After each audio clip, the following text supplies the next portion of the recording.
Kasus Subang terpanas, ternyata ada sebuah rencana gagal di balik pembunuhan, ini faktanya.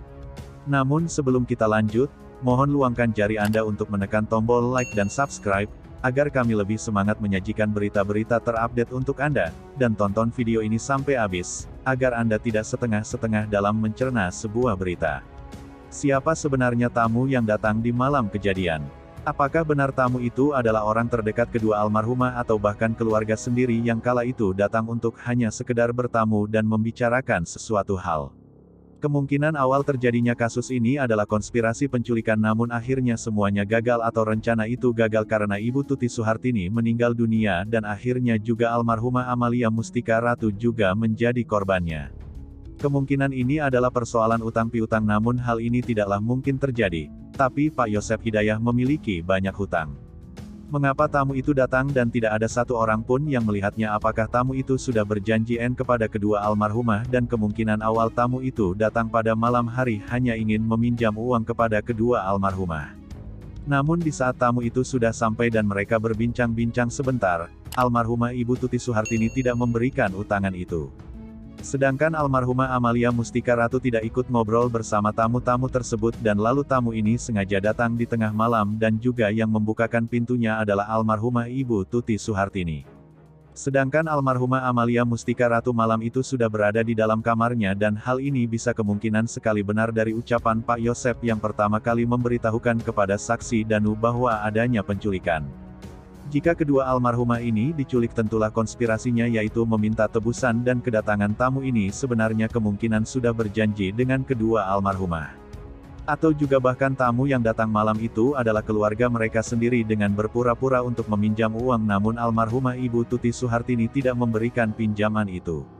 Dan ketika almarhumah Ibu Tuti Suhartini menyiapkan minum atau makanan ke belakang, salah satu dari tamu ini membekapnya dan mereka kira almarhumah Ibu Tuti saat ini hanyalah pingsan, yang ternyata Ibu Tuti Suhartini sudah meninggal. Karena bekapan terlalu lama dan juga kencang, fakta ini terlihat dari luka di bibir, seperti bekapan kencang dengan durasi yang cukup lama. Disinilah pelaku ini mulai kepanikan dan mencoba menghilangkan sidik jari dengan memandikannya di dalam kamar mandi, lalu sementara pelaku lainnya menjaga di depan pintu kamar almarhumah Amalia Mustika Ratu. Karena takut almarhumah Amalia Mustika Ratu terbangun, proses penghilangan sidik jari memanglah cukup lama sampai ketika jenazah almarhumah Ibu Tuti saat ini dimasukkan ke dalam mobil Alphard. Disinilah almarhumah Amalia Mustika Ratu ini terbangun, dan malam itu mobil Alphard terparkir belum menghadap ke depan, jadi si pelaku ini leluasa memasukkan almarhumah Ibu Tuti Suhartini lewat pintu depan. Jadi begini, ketika para pelaku ini memasuki almarhumah Ibu Tuti Suhartini ke dalam bagasi mobil Alphard, yang malam itu mobil Alphard kini belum terparkir menghadap ke depan. Jadi mereka membawa almarhumah Ibu Tuti Suhartini ini melalui pintu depan, lalu ketika si pelaku ini membuka bagasi mobil belakang Alphard dan menutupnya kembali, disitulah almarhumah Amalia Mustika Ratu ini kemungkinan mendengar suara orang menutup mobil, dan almarhumah Amalia Mustika Ratu ini terbangun. Mengapa masih dini hari ada suara pintu mobil? Apakah ibunya akan keluar, ataukah kemungkinan kecurigaan almarhumah Amalia Mustika Ratu ini ada maling?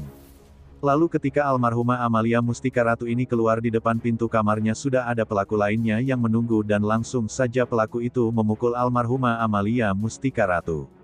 Dan di dalam saat almarhumah Amalia Mustika Ratu ini mereka sempat berkelahi, atau almarhumah Amalia Mustika Ratu ini sempat melakukan perlawanan, dan hal ini bisa kita lihat dari kamar almarhumah Amalia Mustika Ratu yang berantakan. Dan juga ada beberapa sedikit bercak yang menempel di dinding kamar almarhumah Amalia Mustika Ratu, sampai akhirnya almarhumah Amalia Mustika Ratu meninggal dunia di dalam kamarnya sendiri. Lalu kemudian sama halnya dengan korban pertama, almarhumah Amalia Mustika Ratu pun dimandikan karena spray di dalam kamar almarhumah Amalia Mustika Ratu banyak bercaknya, dan ada juga jejak si pelaku. Spray itu pun juga direndam di dalam bak bersama pakaian kedua almarhumah. Spray dan pakaian sudah dijadikan barang bukti oleh pihak kepolisian Subang, Jawa Barat. Para pelaku ini terburu-buru karena waktu sudah mulai pagi hari, sedangkan bercak dari jenazah almarhumah Amalia Mustika Ratu masih terus mengalir, dan akhirnya para pelaku ini tidak sempat lagi menggendong almarhumah Amalia Mustika Ratu, melainkan menyeretnya menggunakan kain spray yang sudah berlumuran bercak dan juga basah karena direndam di bak kamar mandi. Lalu setelah itu si pelaku mengembalikan spray tersebut ke dalam bak kamar mandi dan merendamnya bersama pakaian kedua almarhumah. Sedangkan bak biru yang ada di belakang mobil Alphard hanya untuk membersihkan sidik jari di area pintu mobil, kunci mobil, setir mobil, dan bagian lainnya yang hanya sedikit saja mereka sentuh. Pihak kepolisian Subang, Jawa Barat sebenarnya sudah mendapat sedikit jejak sidik jari dalam area depan mobil Alphard yang artinya di bagian area pengemudi. Namun sepertinya tidak dipublikasikan karena demi kepentingan penyidikan yang ternyata sidik jari yang ditemukan pihak kepolisian Subang, Jawa Barat di area mobil Alphard kini tidak ada pembandingnya. Karena tidak mungkin mobil Alphard itu adalah salah satu bukti otentik dalam kasus ini dan tidak mungkin sama sekali tidak meninggalkan jejak yang pasti pihak kepolisian mendapatkan jejak itu. Walaupun sedikit namun tidak ada pembandingnya dan dari fakta ini mereka kemungkinan para pelaku ini benar adanya dugaan dari pihak kepolisian Polres Subang, Jawa Barat.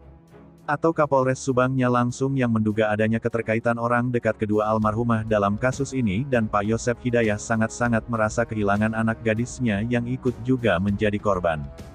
Jika konspirasinya adalah penculikan yang secara otomatis para pelaku ini akan menghubungi Pak Yosef Hidayah karena di dalam keluarga itu hanya tersisa Pak Yosef Hidayah. Jika keduanya dibawa tidak mungkin Yosef Hidayah akan melapor ke pihak yang berwajib dan para pelaku ini seolah-olah meminta tebusan kepada Pak Yosef Hidayah. Sedangkan keduanya sudah disekap dan yang berkuasa hanyalah Pak Yosef Hidayah. Jika para pelaku ini meminta tanda tangan ataupun juga meminta aset lainnya tentulah Pak Yosef Hidayah yang akan memberikannya. Dan inilah konspirasinya, namun konspirasi ini kemungkinan gagal karena kedua almarhumah malah meninggal dunia dan seolah-olah almarhumah Ibu Tuti Suhartini ini meninggal di tempat tidur atau sedang tidur. Karena jika memang kedua almarhumah ini adalah seorang yang rajin ibadah tentulah almarhumah Ibu Tuti Suhartini ini di pukul 1.30 pastilah dia terbangun untuk melaksanakan salat malam.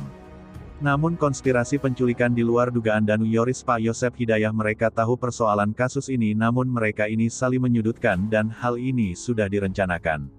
Karena jika Danu keluar di pukul 3 dan melihat adanya 5 orang mengapa tidak menelepon Yoris bahwa malam-malam di pukul 3 ada tamu datang ke rumah ibunya, harusnya Danu menelepon Yoris seperti halnya Danu ketika memoto banpol dan mengirimkan ke Yoris. Mengapa jika saksi Danu ini memang benar-benar keluar di pukul 3 dan melihat adanya 5 orang di luar rumah tempat kejadian atau di halaman depan mengapa tidak memberitahukan kepada Yoris atau memberitahukan kepada ibunya dan keluarga lainnya?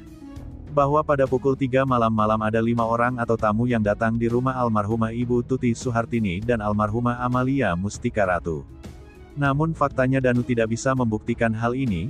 Apakah Danu ini hanya berbohong saja dan kemungkinan jika saksi Danu ini dipertanyakan lagi mengenai pukul 3 dia keluar dan melihat 5 orang tersebut.